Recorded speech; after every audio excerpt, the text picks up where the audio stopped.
I'm recording this presentation. We're also live on Facebook. You can always join, and if you have any questions, anything like that, and join the Facebook group as well. It's called Real Estate Community, Seattle Real Estate Community.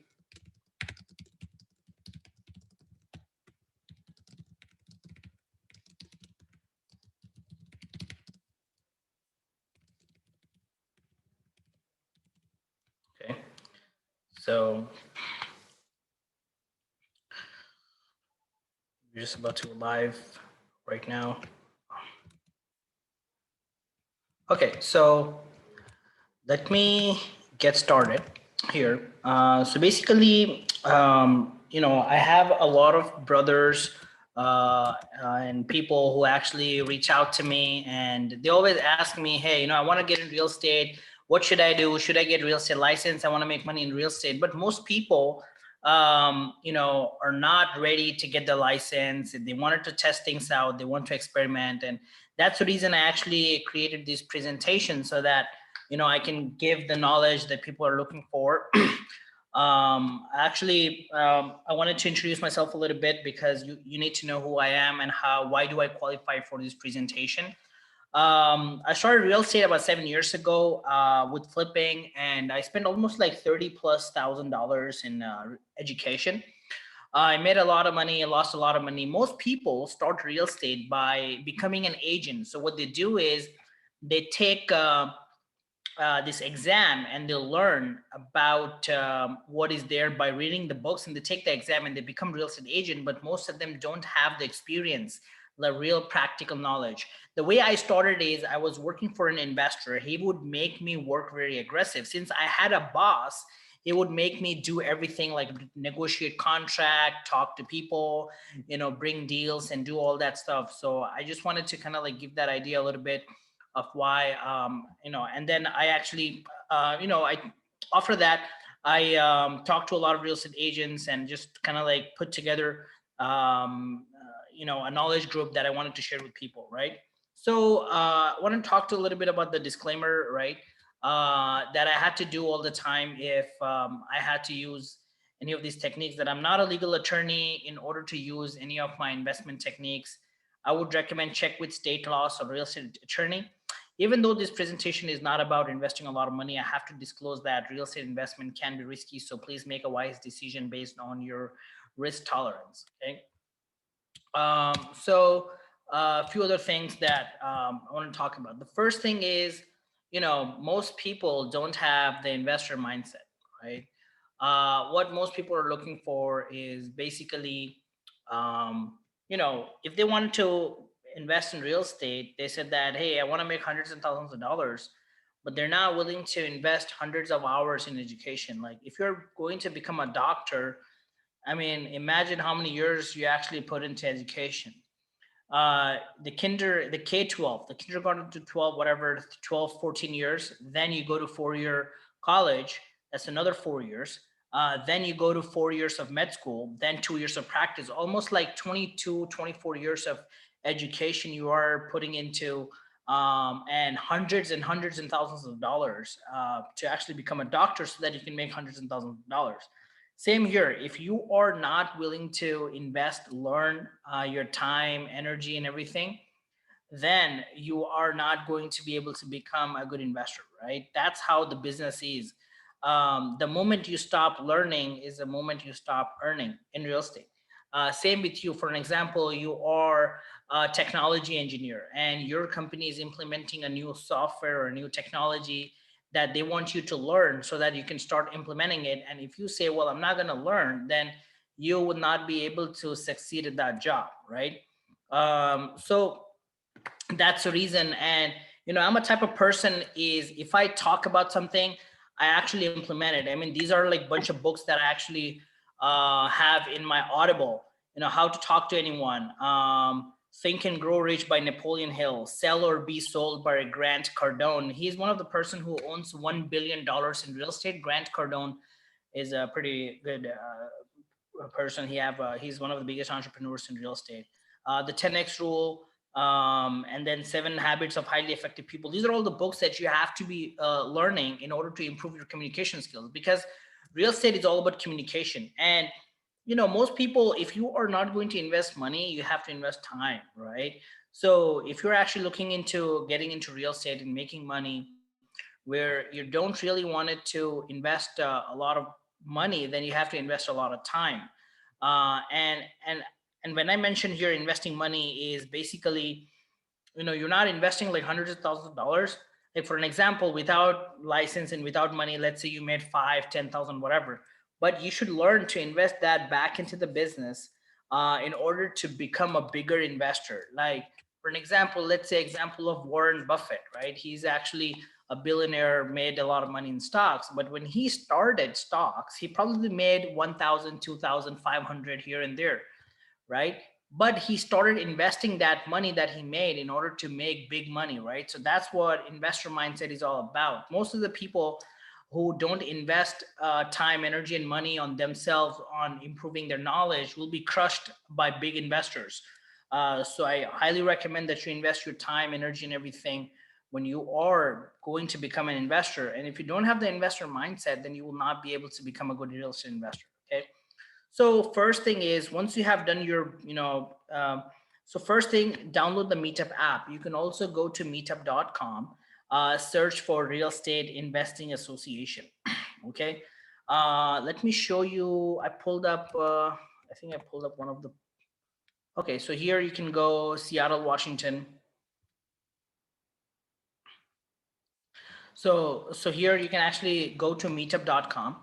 And for some people who are joining a little late, don't have to worry about it. I'll be actually recording this presentation and putting it back onto the group, the link to that presentation as well.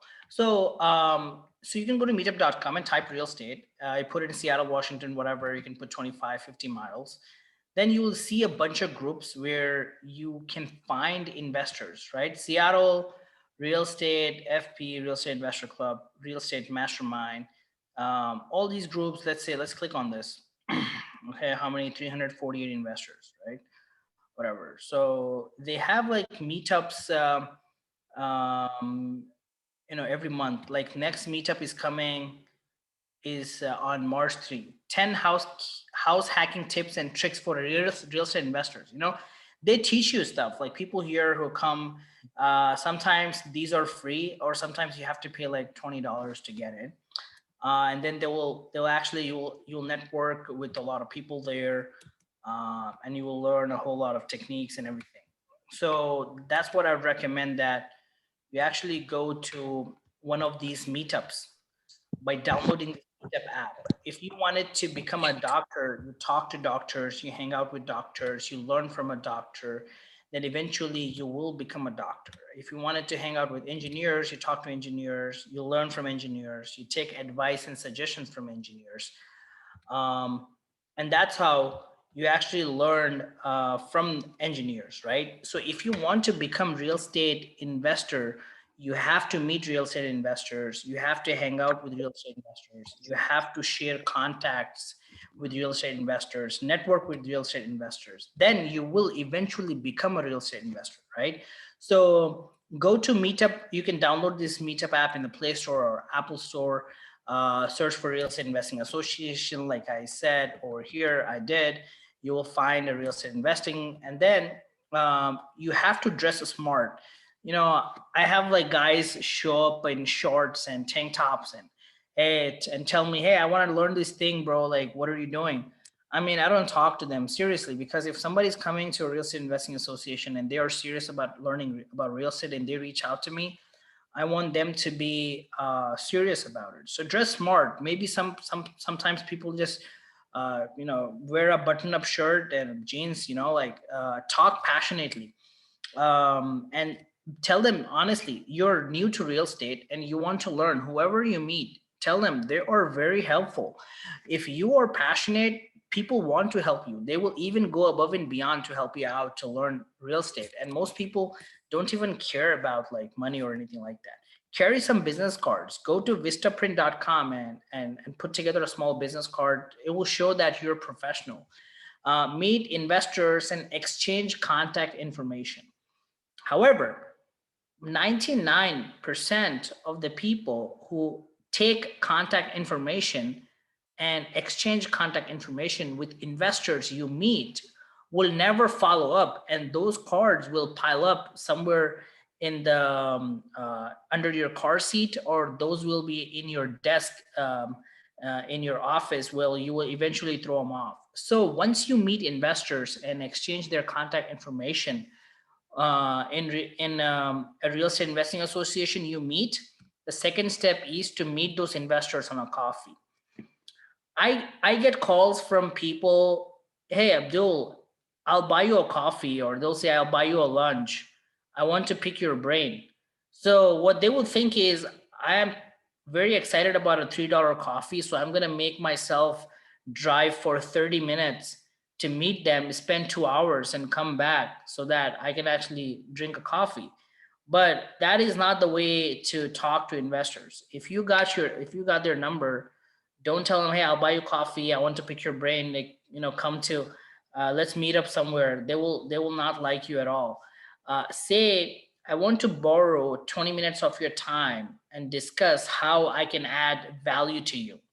That is what they like. If you are not adding value to somebody, they don't want to meet you, right? Set up a date and time and send them a Google Calendar invite. Let's say I want to meet somebody on March 5th at Starbucks Coffee located on XYZ Street in Seattle, and I will send a Google Calendar invite with location. That way they know, well, this guy is professional. I mean, he's not just talk. I mean, he actually scheduled a appointment, right? So I would recommend setup and then text them 30 minutes, because sometimes what happens is real estate investors are very busy and they forget, right? So if you're talking to a big investor who owns millions of dollars in real estate, he might have a lot of meetings and many things going on. So I would recommend text them or call them an hour before, let them know, hey, Mark, I just wanted to let you know that I'm on the way, and I'll be there in whatever next 20, 30 minutes, whatever. And we're good to meet, right? And yeah, they will say yeah for sure, because most of the people, if you have sent Google Calendar invite, then they will like you and they'll meet you. Reach that place 15 minutes before to show that you are serious. If you meet an investor who owns millions of dollars in real estate and they see someone passionate like you who want to learn about real estate and really and they see that you're very serious, then they will really like you, and they want to help you out and they want to work with you. Maybe they would even want to hire you in their company to negotiate contract, make calls, do acquisitions, because people who have a bunch of real estate and they do a lot of things, they want people. They're always looking for people. They're always trying to hire somebody who can help them take their business to the next level. So make sure you are very prepared, and the way you communicate, the body language you use, all of that really matters. Okay. Second thing. Second. Okay. Once you meet them, learn about them, like what do they do, what type of real estate investment they're doing, and what type of properties they're looking. Because you don't want to sit there and talk about your dog or talk about your cat and how your life have been, or talk about your childhood stories for like 1 hour.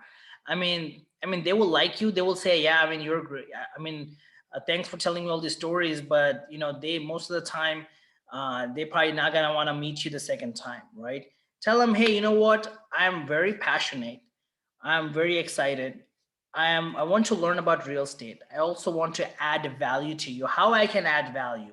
So they will tell you, hey, you know what, I buy a lot of properties, if you can help me buy some properties, that'll be great, right? So tell them, like, what is your criteria? So they will tell you, sometimes the criteria looks like this: hey, I buy off market single family homes, let's say in Linwood, 3 bed, 2 bath, under $550,000, built after 1970 or something like that, right? Or sometimes they will, hey, I'm a multifamily investor, right? There are single family home investors, there are multi-family home investors, but all these people buy properties off market when there is no real estate agent involved. I mean, this topic is a little bit counterintuitive because I'm a real estate agent. I should not help other people find off-market properties because I don't get paid on any of them, right? So, but if you find all these off-market properties, you have to just make sure basically an agent like me is not involved in the transaction. You know, that's what they like.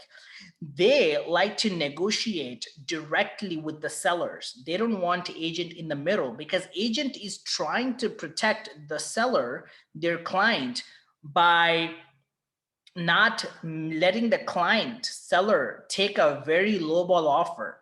So that's the reason you are the person who will connect the buyer to the seller by finding properties that are off market. You are going to find properties that are older, that needs work. You're also trying to find properties that are distressed, right? Properties, owners, people sell you properties that are in a bad shape. Let's say, for an example, someone owns a property that is maybe very old. They don't have money to repair, fix it, pay a real estate agent. So they will say, hey, you know what? My property is worth $700,000. I'll let you take it for $150,000 less, right? Those are the properties you will find for investors and you will make money. They will give you 5,000, 2,000, 3,000, 10,000 based on a deal you bring to them. However, now the next thing is you go to places and find these properties for the investors. Okay. Most of the people will find them something that doesn't match their criteria. Let's say, for an example, if you are going to, for an example, if you are a buyer for Toyota Sienna and you want an SUV, and you go to the shop, a dealership, and he's showing you a Toyota Corolla, and you are not going to want to work with that dealership representative because you will tell, I gave him a certain specific criteria. I'm looking for a RAV4 or I'm looking for a Toyota Sienna, like an SUV, but this guy is selling me Toyota Corolla, which is a sedan, and I don't want to work with him. So if you call them with properties that do not match their criteria, they will not want to talk to you at all because they will say, hey, I spent 20, 30 minutes, whatever, with this guy. I gave him a specific criteria. I thought this guy is serious and I wanted to work with him, but he's bringing me crap that does not fit my criteria. So that investor will not, whatever, take your deal or will not want to work with you, right? So tell them, hey, you know what? I got something that matches your criteria and this is what you have to bring to them. But now you're saying, well, I went to this meetup.com. I found a real estate investing association. I went there. I network with investors. I met investors. I took their criteria. Everything looks simple. I mean, it's not very difficult. So how do I really make money here, right? I mean, so this investor gave you this criteria. The way you make money is called a finder fee or a helper fee. Let's say, for an example, I'm looking for a Mercedes, and let's say 2019 or 2020 Mercedes Benz probably cost me like, I don't know, $30,000. But you are able to find me a Mercedes, the same thing, for $20,000. I will say, wow, like, you're amazing. You found me a Mercedes that's like $10,000 less than the market value. I will pay you $2,000 cash, a referral, for bringing me a Mercedes, which is that cheap, so that you can go and bring me more cars like that so that I can buy these cars and sell them and make profit, right? The reason they want to pay you is so that you actually go back and bring more properties to them so that they can actually fix those properties, sell it on the market, make money. So the more properties you bring to them, the more money they'll pay you. Some of these investors are also known in that area, like those investing association. They're kind of like leaders of the community. So if you help them find a property and they did not pay you, their reputation will be tarnished and people will not work with them again. So in order for them to keep their reputation in the community, whatever, they will make sure they pay you something so that you bring them more properties and you like them and their reputation is not tarnished or anything like that, right? Now you have to learn how to find off market homes, right? So let's go to YouTube. Okay. And then let's find something like, like this is my YouTube channel, just in case you guys wanted to go visit. And definitely visit him. I have all the videos here that I post for, first I used to have all my videos in the local computer, but it's a new channel that I actually posting all my videos. So so most of the time when you actually see this topics like how to make money in real estate without investment, most of the times these are people trying to sell you stuff, right? So like for an example, you see somewhere how to make money online without on real estate or anything like that. Those are courses that people try to sell you. So just make sure that people are not selling you crap and you don't buy into stuff that you're not, that is not really worth it, Um, and that's the reason I try to make all my education for free so that people learn. So how to find off market properties for sale. Okay. So properties that are not listed with, so you can find how to find and buy off market properties, how to find off market properties, find off market. There are like thousands of videos explaining these 5 ways to find great off market properties, right? How to find deals. See if you see this property in the left, it's a vacant property. And then you can see, all these people trying to teach you stuff, right? So you have to learn how to find properties and then use those techniques and find properties for the buyers. And you have to, there are multiple different methods. You can make calls on Zillow for sale by owner. Like for an example, let's go to Zillow.com. And I'll show you how you can actually find properties, enter an address, let's say Seattle, Washington, okay? And let's say you have to go to for sale and you have to go to for sale by owner. Most of the time it's by agent and all that. So once you do by owner, you will see, let me check this. You will see all these properties that are being sold directly by the owners. What that means is these are the owners, these are the properties that are listed, and they are not, they did not hire an agent. So it's on Zillow, but it is not on MLS, like multiple listing service. Let's see, this is a property for owner, right? Let's say it's a pretty high-end property, so let's not look at it because most of the people don't buy properties which are that high-end. Let's say this is like $650,000, okay, on Seattle Street, whatever. Says for sale by owner. The person also cut the price, $70,000. He is having hard time selling it. This is a time for you to call this owner, negotiate this price even down. I think he's gonna go even down. Like let's say, let's find his contact information. If you see he is listing this property, this is for property 2020 for 720,000. Since then, I mean, he did not drop 5,000 or 10,000. He dropped $70,000. What that means is this person is going through some hardship. He wanted to sell his home, and that's why he did a major price drop, right? So what you do is, let's find his number. Let's see, where do I see his number? It should say owner listing, similar homes. Okay, listing provider owner. This is the number of the seller. You call this number and tell them, hey, Mr. Seller, I am Abdul, whatever. If you are Khaled, if you're Muhammad, say whatever your name. I am working with a group of real estate investors, and I am very interested in buying your property. We are cash investors. We will pay cash for your home, and I would like to set up an appointment to go and meet you.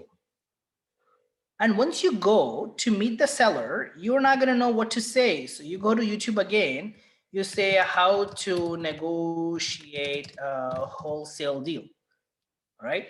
How to negotiate, how to talk to sellers, how to create a win-win situation. And if you want to really learn how to negotiate, read this book, Never Split the Difference, right? This is my Audible that I have through audible.com, right? Never Split the Difference by Chris Voss. And he will tell you how to negotiate the deals, right? So you have to find off-market properties on Zillow, and then you have to call these investors, sellers, negotiate the deal. And once you negotiate the deal, talk to the investor, tell them, hey, investor, Mr. Investor, I found this deal for you, and whatever fee, 5,000 is a fair, then you can pay me the fee, right? There are also other techniques called wholesaling. Let's say in wholesaling, you get a purchase agreement executed at a discounted price. For an example, the property is $550,000.